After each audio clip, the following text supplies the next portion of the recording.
आज अगर सबसे पहला देखें, झारखंड जब बिहार से अलग हुआ, इसका नीति, वहां का नीति का अगर बात करें, बिहार में 1932 से खतियान चल रहा है। झारखंड में हम मानते हैं कि 1932 से 64 दोनों का है, लेकिन दोनों में से किसी को तो लागू होना चाहिए, लेकिन आज तक लागू नहीं हो पाया। जिस नीति के तहत हमारे पढ़े लिखे नौजवान को एक नौकरी मिलती है, जिसका हम लोग बोलते हैं नियोजन नीति, आज नियोजन नीति यहाँ पर नहीं है। जिस नीति के तहत सरकार अपने कोई भी योजना किसी भी गांव में, किसी भी शहर में या किसी के जमीन पर स्थापित करते हैं, तो नीति है विस्थापन नीति, जिसके चलते अगर कोई विस्थापित हो रहा है, उस जमीन के बदले सरकार का जिम्मेदारी ये बनता है कि उसको कहीं बड़ा जमीन किसी और जगह पे दिया जाए। ये होता है विस्थापन नीति का। पीढ़ी दर पीढ़ी उसको नौकरी देने का, उस जमीन का मुआवजा देने का। लेकिन इतना दुर्भाग्य में हम लोग रह रहे हैं कि यहाँ के नेता, यहाँ के मंत्री सब सोयल बैठा हुआ है। आज तक किसी ने मेन मुद्दे पर चर्चा ही नहीं करते हैं। चर्चा क्या होता है, अरे उस रोड को टेंडर कर दो, 100 करोड़ का टेंडर यहाँ पर 10% मंत्री का होगा। यहाँ टेंडर क्या होता है, वहाँ फलना जगह पर कुछ योजना बना दो, वहाँ पर डीसी, एसपी, एसडीओ, सीओ का परसेंटेज होगा, उसके साथ सब क्षेत्रीय नेता, क्षेत्रीय मंत्री का फायदा होगा। आज अगर सही मायने में सब चीजों का अगर ध्यान दिया होता, झारखंड इतना पिछड़ा राज्य में नहीं होता। आप लोग भली बात जानते हैं, झारखंड में पूरा राज्य देश का एक अकेला एकमात्र ऐसा राज्य है जहां पर 40% से ज्यादा यहाँ पर खनिज संपदा पाया जाता है। अगर सारे खनिज संपदा इसको तरीके तौर से अगर यहाँ पर अगर उसका खनन हो जाता, तो आज झारखंड पूरा देश भर का सबसे अमीर राज्य होता। इस बात का यहाँ पर एक पहचान देती है।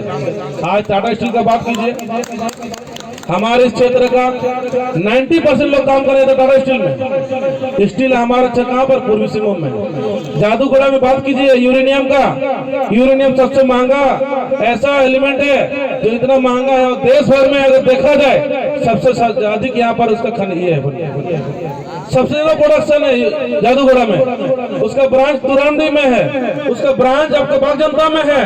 उसके बावजूद भी झारखंड की स्थिति बहुत खराब है।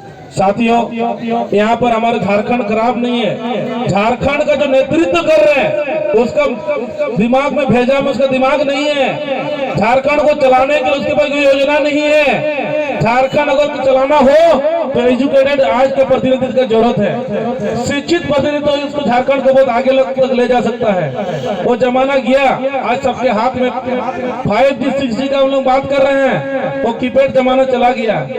आज हम लोग को बात करना 5G का, एंड्रॉइड का। एंड्रॉइड से आगे वर्जन निकल गया, हम लोग एप्पल का देख रहे हैं। जमाना कहां से कहां चला गया, उस पुराने जमाने में हम लोग नहीं जी सकते दोस्तों। आज अगर विकसित करना है, एक गार्जियन क्या सोचता है कि अपने बच्चों को अच्छे से पढ़ाए लिखाए और आने वाले दिन में अच्छे से काम कर। लेकिन यहाँ पर क्या हो रहा है, कोई भी विधि विभाग से अगर कोई भी फॉर्म का वैकेंसी निकलता है तो सबसे पहले किसको मिलता है, झारखंड को क्या नहीं, किसको मिलता है, यूपी और बिहार वालों को पहले मिलता सूचना। सबसे पहले उसको एडवर्टाइज मिल जाता है यूपी और बिहार वालों को, और सबसे पहला उसी को फॉर्म आता है यहाँ पर। ये राज्य का स्थिति बनी।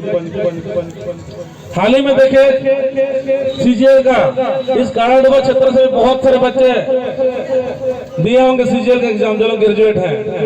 जिस दिन एग्जाम लेके शाम तक घर पहुंचा, जाते के टाइम पहले दिन चला गया किसी तरह के, यहाँ हुआ स्टेशन में, कोई होटल में, लॉज में किस तरह से रहा। दूसरे दिन एग्जाम दिया, एग्जाम दे के भी जब घर पहुंचा तो व्हाट्सएप ग्रुप खोल के देख रहा है कि फलना जगह पेपर लीक हो गया।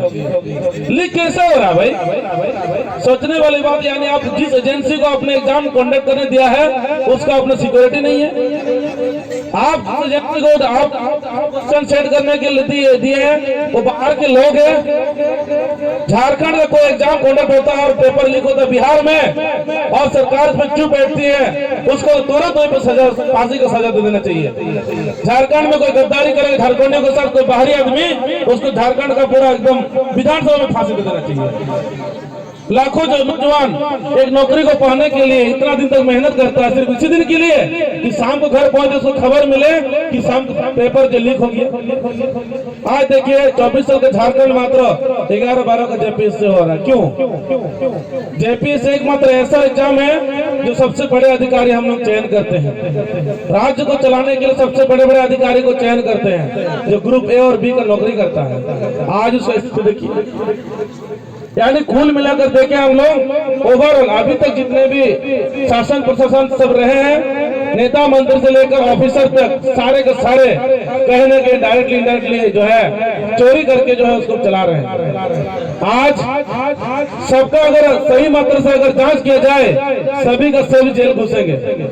कोई भी आज कर्मचारी से लेकर आप लोग जाते हैं किसी भी कास्ट सर्टिफिकेट बनाने, ईमानदारी से एक तो कर्मचारी का नाम बोल रहे, ईमानदारी से कास्ट सर्टिफिकेट बना देगा, ठीक है? बना देखी बनाए सबकी जो साइन कर देवे क्या बोलबे 200 रुपया लगेगा। भाई तुमको हम सरकार आपको पेमेंट नहीं देती है क्या? देता है कि नहीं देता है? देने के बाद काहे देंगे इसको पैसा? सीना ठोक के बोलिए पैसा आपको नहीं देंगे। हाँ, आप मेरा कर्मचारी है तो कर्मचारी को तरह मालिक बनने की कोशिश मत करो। तुम नौकर है, सरकार का नौकर है, हम सभी का नौकर है, नौकर की तरह रहो, मालिक बनने की कोशिश मत करो। कोई भी जमीन को म्यूटेशन करने आप लोग चले जाइएगा, सीओ हो चाहे एलटीओ हो चाहे एलआरटीसी हो, जब पैसा का बात होगा बोलिए हम 1 रुपया नहीं देंगे, लेकिन आपको समय पे काम करना होगा।